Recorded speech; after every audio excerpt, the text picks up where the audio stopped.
And guys, today I wanted to talk about DeAndre Ayton and Mikal Bridges. With Chris Paul's there, but Devin Booker being out, and Chris Paul's running the show. But look, DeAndre Ayton and JaVale McGee playing together in the first quarter, and then Bismack Biyombo in the second quarter, and as well as Aaron Holiday. Neither Biyombo or Holiday played meaningful minutes in the first four games, and the note of as well as Cameron Payne, who played fantastic. And the reason why I believe they use these big men to counteract, Jonas Valanciunas, CJ McCollum, Herb Jones, Brandon Ingram, Jackson Hayes, all this size, Larry Nance as well, who have been getting rebounds against, the Suns and have created problems. And you have, Bismack Biyombo. I know he didn't have any rebounds, but he boxed out and created space. JaVale McGee grabbed some rebounds, as well as DeAndre Ayton. But Mikal Bridges had he just blocked everybody. Nobody could get a shot off over Mikal Bridges. And DeAndre Ayton, he's really trying to show that, he's worth the money, okay?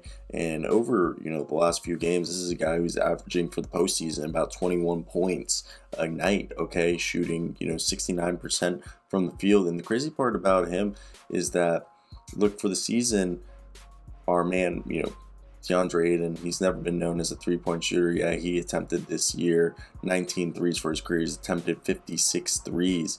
And one thing I want to say is it's been pretty interesting to see so far this, postseason. He's attempting a career high, half a game, half a three every game, which is not much, but it's interesting to see that DeAndre Ayton is kind of willing to pull the trigger more often than he ever has been before.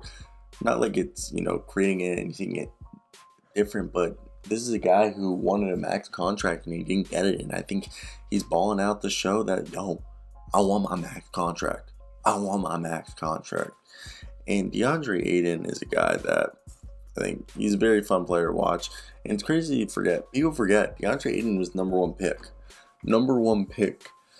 4 years ago. And through 4 seasons, DeAndre Ayton, it's interesting. It is interesting to see DeAndre Ayton become the guy that he has. And is he worthy of a max contract? I don't know. But Mikal Bridges and him have done a phenomenal job against the Pelicans tonight, and it's how they got the dub. And Landry Shamet as well deserves some credit, but I really think that DeAndre Ayton being able to control the post, and then you have Bismack Biyombo and JaVale McGee backing him up.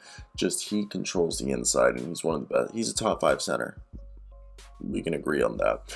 And Mikal Bridges is one of the best two-way players in the league. So having those two guys at your disposal is going to make life very, very easy for you. And that's why I think it's been such a success for them. So I want to hear your guys' thoughts, okay?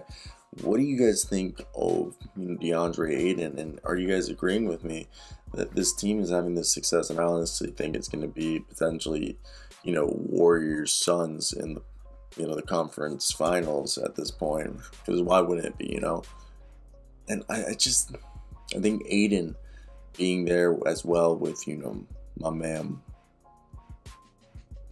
Mikal Bridges, and then you think about it, those two guys defensively, those guys were top 15 defensive players, both of them, okay? And you can't even, I think it's just disrespectful in a way for people to say that Mikal Bridges is a borderline all-star. And if it's disrespectful if you guys don't believe that, because I think honestly he's shown that he's gotten better every single season, and he's one of the best slashers. I know his shot is kind of unconventional, but it works. So if it ain't broke, don't fix it, And we just keep watching him. They keep having success. I honestly think this is their year. And I think the Phoenix Suns are the scariest playoff team, and this is what they gotta. They're showing that they can make the adjustments. Monty Williams is the best head coach in the league. It's pretty apparent at this point. And it's just fun to see the success that they're having because they have a good coach, because they have a good system. And I wouldn't be surprised if they win the NBA championship this year. I don't know who can beat them. They're top to bottom, one of the best teams. They have all the players to make the adjustments. And even if the guys aren't playing, they're guys who aren't playing come in when they need them, like Aaron Holiday and Bismack Biyombo did tonight, and make the adjustments that are needed. And that's what championship teams do. Okay, that's what a championship team does. And at this point, I have to say so myself, it's the Phoenix Suns that are going to win the championship this year. So I want to hear your guys' thoughts down below in the comments. If you guys are agreeing with me or if this is just me. But that's basically everything I got to do today. I don't know what else to talk about. So I hope you guys do have a fantastic day. That's basically it from me. Yeah. I don't even know what else we'd say. You know? That's it. I hope you guys have a good one. Till next time, guys. Peace. Ooh. Like and subscribe. Also, follow everything. But follow me on social media. Instagram and Twitter are the same as my YouTube.